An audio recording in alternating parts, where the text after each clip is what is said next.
चांडालाभिर्तो नित्यं वैश्या भोगी माखल सपत्नी त्याग कृता पापी दुष्ट संगरतस्तदा। बिना दोष के उसने अपनी पत्नी को छोड़ा, उसका अपराध उसको भोगना पड़ रहा है।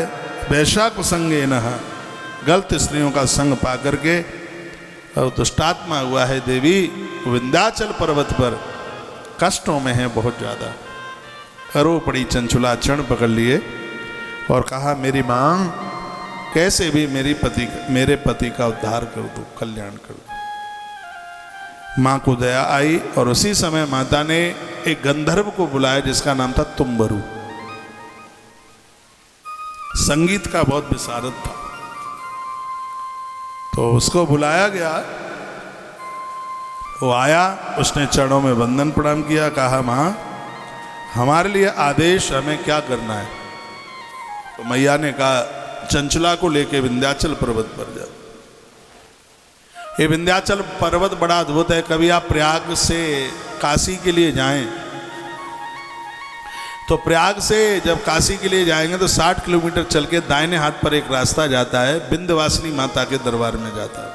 मिर्जापुर होके गंगा के किनारे से निकल करके और इस विंध्याचल पर्वत के लिए रास्ता जाता है। बड़ा अद्भुत स्थान है। माता रानी का वहाँ पर मंदिर है, विंध्यवासिनी माँ।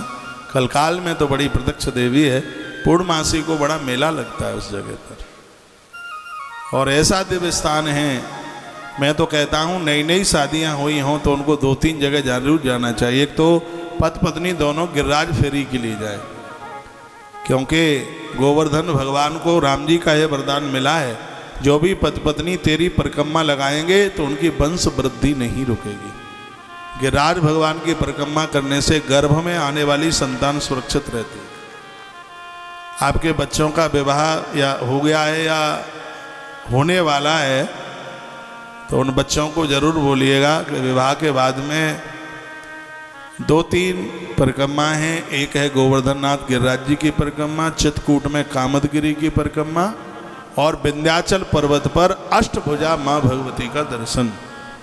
ये अष्टभुजा माँ भगवती का दर्शन गर्भ में, कालका पुराण में बड़ी लंबी चौड़ी कथाएं हैं। ये गर्भ में पलने वाले बच्चे की सुरक्षा करती है माँ। चाहे बच्चों को जानकर अनजान करके मारा जाए, ये बहुत बड़ा पाप है। गर्भ में बच्चों का मर जाना ये कभी भी बिल्कुल भी ये शुभ नहीं हो सकता। इसलिए ध्यान रखें इस बात के लिए। नवरात्रा में अगल बगल की गलियों से बेटियों को लाया जाता है। अपनी बेटी पेट में ही खत्म कर दी है। ये पाप नहीं, ये पाप का बाप है। उनको जीने दीजिए, ये हत्या मत कीजिए, गलती मत कीजिए। आज अंधाधुंध बेटियों का कत्ल हो रहा है और 3 दोषी हैं इसमें। एक डॉक्टर दोषी है, एक वो पति दोषी है और एक वो उसकी घरवाली दोषी है जो ये गलत काम करते हैं। यह गलती बिल्कुल भी ना हो।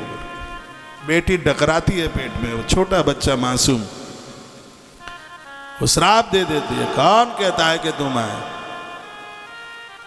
बुरा ना मानिएगा, ऐसे लोग संतान के लिए दर दर ठोकरें खाते हैं।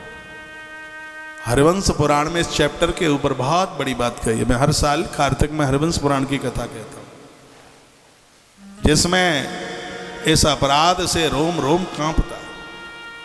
इतनी बड़ी गलती है।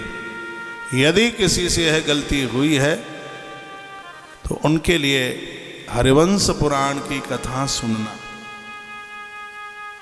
चंडी यज्ञ, हरिवंश पुराण की कथा और गरीब कन्या का कन्यादान, उसके विवाह में सहयोग करना। गर्भ में संतान जानकर खत्म हुई है या अनजान करके खत्म हुई है, उसके 3 प्रायश्चित हैं। वो लिख लें, समझ लें। एक है हरिवंश पुराण की कथा सुने, दूसरा है दुर्गा यज्ञ करें, और तीसरा है गरीब कन्या के विवाह में सहयोग करें। यदि व्यवस्था है तो गरीब की बेटी का कन्यादान करें। ये 3 प्रायश्चित हैं इस अपराध के। नहीं तो ये पाप इतना बड़ा पाप है कि यह लोक परलोक सब खत्म कर देगा। इसलिए इन बहुओं को समझाइए। बेटियां ससुराल जा रही हैं, उन्हें समझाइए, उनको सहेली बन करके समझाइए। कहना बेटा ये गलती मत कर बैठना कभी, इतनी बड़ी गलती है कि इससे बड़ा मृत्यु लोक का कोई दूसरा पाप ही नहीं है, समझ लो। गर्भ में बच्चों को मारना इससे बड़ा अपराध नहीं है, इससे बड़ा पाप नहीं है। आज सौमती अमावस्या है। मैं व्यासपीठ से एक दो संकल्प करा रहा हूं जो कि मैंने पहले बोल रखा है। अभी तुलसी वन आश्रम ने अष्ट धातु के 108 से ज़्यादा शिवलिंग बनाए हैं, शिव जलेरियाँ बनाई हैं, टीवी पर आप दर्शन कर लेंगे। और इसी धातु की श्रृंगियाँ बनाई हैं। अभी महाशिवरात्रि पर चतुर्थ पैर की पूजा इसी के ऊपर हुई है, जिसमें भक्तों ने योगदान किया है। हमने एक दिन निवेदन किया था, अनाउंस किया था कि इसमें आप एक 2150 रुपये का सहयोग कर दें। गुरुकुल के बच्चे हर रोज़ इसके ऊपर अभिषेक करेंगे और वो शुरू हो गया है। और नित्य के रुद्राभिषेक का जो पुण्य है वो आपके खाते में। ये कल शाम का अभिषेक की तस्वीर आप देख रहे हैं। ऐसे रोज अभिषेक होगा इन जलहरियों के ऊपर, शिव पिंडियों के ऊपर। और रोज अभिषेक का मतलब है कि रुद्राभिषेक करने का रोज पुण्य आपके खाते में जाएगा। हम आपसे कुछ ले नहीं रहे हैं, आपको तो मेरे लिए ताली बजानी चाहिए, क्योंकि आपको ऐसे शुभ कर्मों के साथ जोड़ा जा रहा है। एक दिन मैंने निवेदन किया है, यदि किसी से उधार भी लेना पड़े तो इसमें आप चूक मत जाना।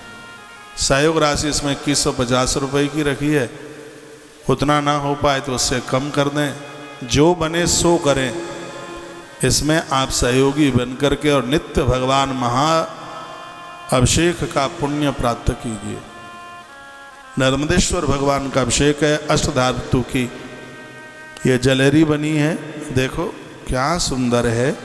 मैंने तो अपने जीवन में इतनी शिव जलहरियों का अष्ट धातु की इनका मैंने तो पहली बार दर्शन किया है। आपने कर लिया हो पहले तो बहुत अच्छी बात है, मैंने तो नहीं किया। भगवान महादेव की कृपा से ये संभव हो गया है।